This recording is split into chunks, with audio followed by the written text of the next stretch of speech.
Hello, crypto world. Welcome to the Chart Historian. My name is Justin, and on this channel, I delve deep into crypto charts, exploring chart structures, fractals, and patterns.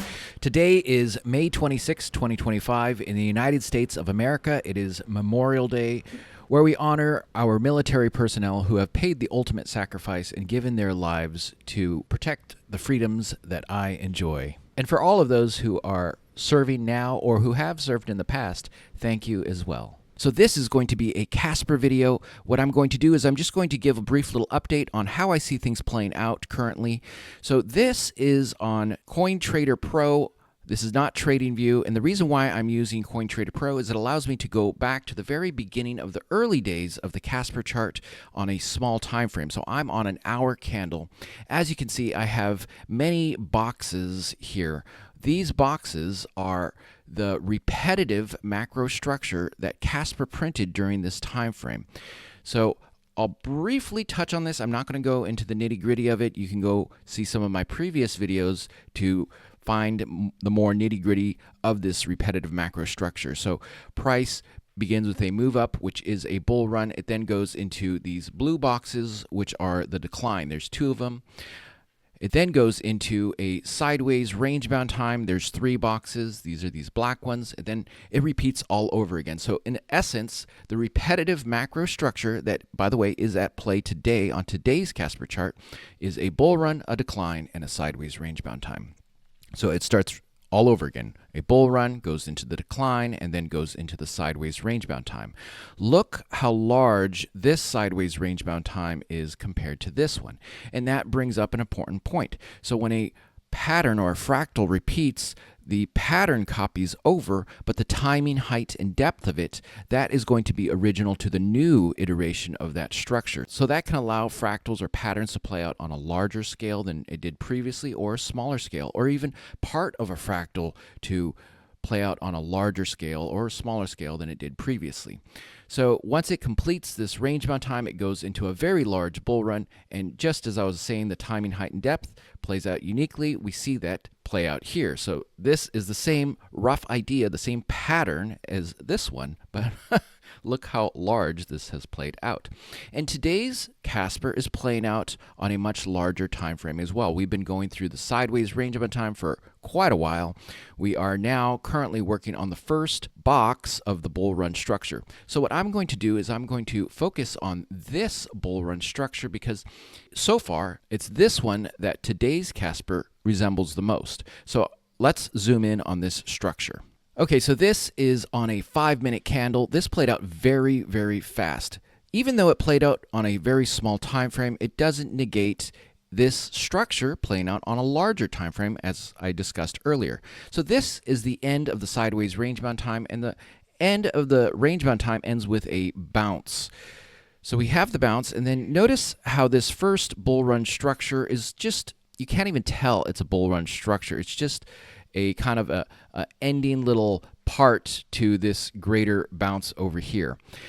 It is my belief that we have completed this part of the structure and we are currently working on this part of the structure. We will soon, once this completes, move up into the second structure within the greater bull run structure. This includes a consolidation or correction here, followed by a move up and then another consolidation or correction further up. Once it completes this second corrective structure, it moves up in an aggressive manner and comes to a peak. This is the third corrective structure that it enters into. It can fall quite intensely in this third corrective structure. Now, sometimes it's a more graceful decline than this sudden drop, but you should be open to a more graceful or a sudden drop, as this one suggests. Eventually, it recovers, and then once it gets above the high of this third corrective structure, it rockets up to the peak. This peak is just a small little area, a little plateau, if you will, of time where if you rode this structure all the way up to this point, this is your point to sell, because what follows is a big decline. So that is the snapshot or overview of the Casper bull run structure. It's a repetitive structure. it plays out uniquely every time, but the fundamentals are repeated every time.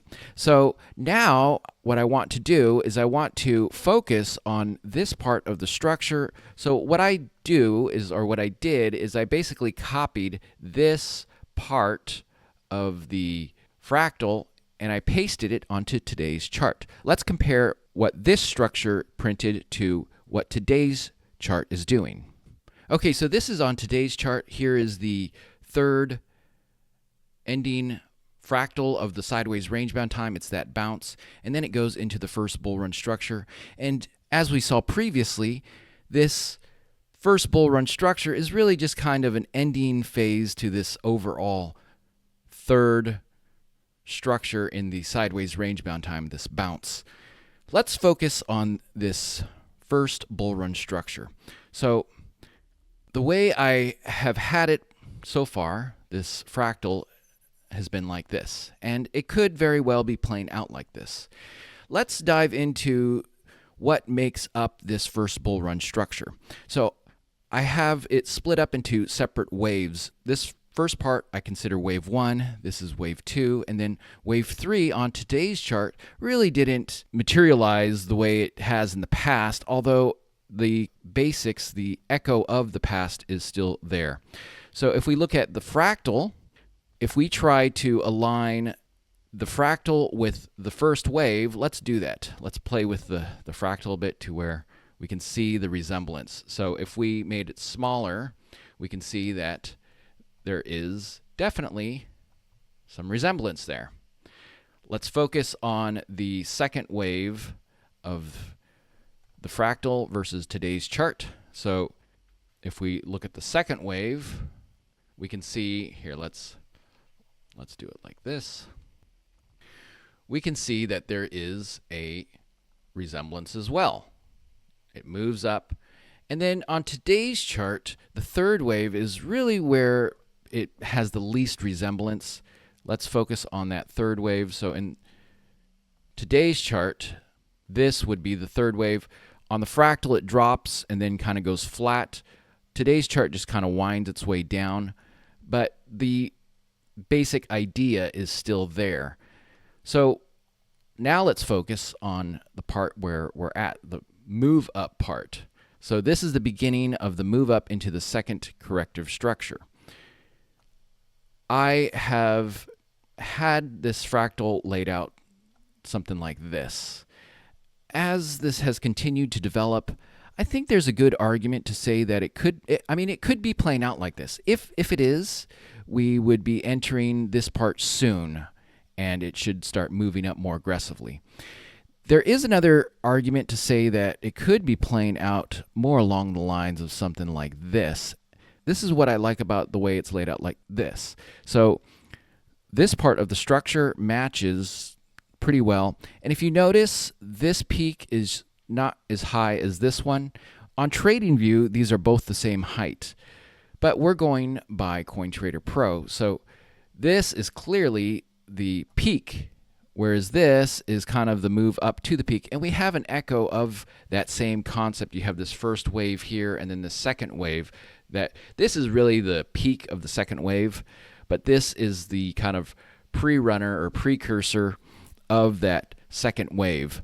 Well, I think we have something similar here. This is recent history repeating itself, where we have kind of a pre-runner to the peak right here. So if this is at play, we would potentially be going through this kind of part here, and the way it may materialize is not just a smooth line, but just as it's doing now, it could be a series of bounces, and this bounce right here could potentially dip quite a bit. That's a normal thing. Dip low and then shoot up. We'll have to see how it plays out. The point of this is we should remain flexible on how this structure ends up materializing. I think as of now, I'm going to leave it like this. Now, it could be playing out on a smaller scale like that, and great if it is. The move up just comes all the sooner, but I would rather mentally prepare myself for something like this and have the move up come a little bit down the road. So that is how I see this fractal playing out. Now there's one other fractal. It's a recent history fractal. Let's jump over to TradingView and examine that one. Okay, so if we take this box and just copy and paste it, of course we have to adjust it for the timing, height, and depth that comes after the box. This is what we get. And I've used this fractal in different of my videos. I've also posted it on X. This is how I've had it laid out, and it could be playing out like this. It could potentially be playing out, at least this part over here, be playing out on a different time frame from this part over here. So if that is the case, we could stretch it out, and then notice how these two waves here match with the two waves on the fractal. That is a possibility. If this is at play, what we could potentially see is a move up that doesn't really get to this, which this is the entrance into the second corrective structure. Now, I don't know if it's going to move up this high. It could go higher, could go lower. I don't know. The timing, height, and depth is unpredictable. But if this is at play, we could see a kind of a move up and then another consolidation and then another final move up into the second corrective structure. Now, this is not in the other fractal that we have been examining, so take it with a pinch of salt. This may not play out. The other possibility is that it's just doing something different at this point.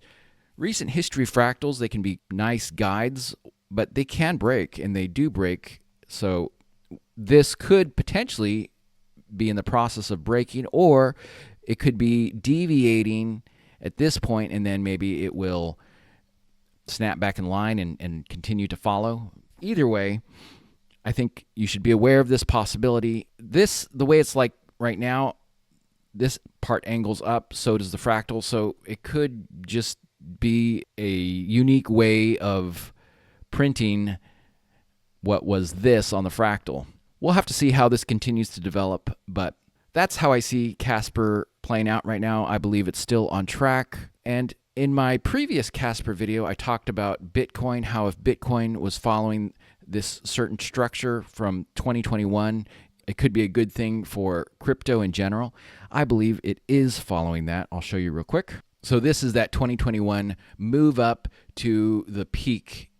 So this is the bull run peak in 2021. As you can see, this part has been following quite well. This part, believe it or not, followed the 2021 peak structure and the 2017/18 bull run peak structure quite well. Once it began this move up, it broke from that fractal or those fractals, and it has been following this one quite well. So we are currently entering into the peak phase of this structure. Now, it could play out like this, or it could actually continue to move up quite a bit higher. When I say quite a bit, I don't mean like 200K. I mean maybe 120. I don't know height, or maybe even more, maybe 130. I have no idea, but the point I'm trying to make is that this, instead of playing out kind of flat like this could actually, this basic idea could play out on an angle upward, and then once it gets here, this is kind of the blow off top. That's speculation. We'll have to see how it plays out, but that is a possibility, and if it does play out like that on an angle upward, that's great. And the reason why I say that is some of the indexes, like the NASDAQ, are following a peak structure that is also moving up, but it moves up at an angle. So I think there is a possibility, and I do believe Bitcoin is following the NASDAQ. So I think there's a good possibility of something like that playing out. We'll have to see how it continues to develop. Anyways, I hope you found this video helpful. If you did, it'd be much appreciated if you hit that thumbs up button. This is not financial advice. I'm not a financial advisor. If you did find this video helpful and you're not yet a subscriber, I recommend hitting that subscribe button. I'll continue to follow up on this chart as it continues to develop. For those of you who are interested, I have a Discord you're welcome to join. It's connected to my Patreon. I'll put a link to my Patreon in the description of this video. It's a $5 a month subscription. I'm so glad you caught this video. I hope you catch my next one. Have a great day. Bye for now.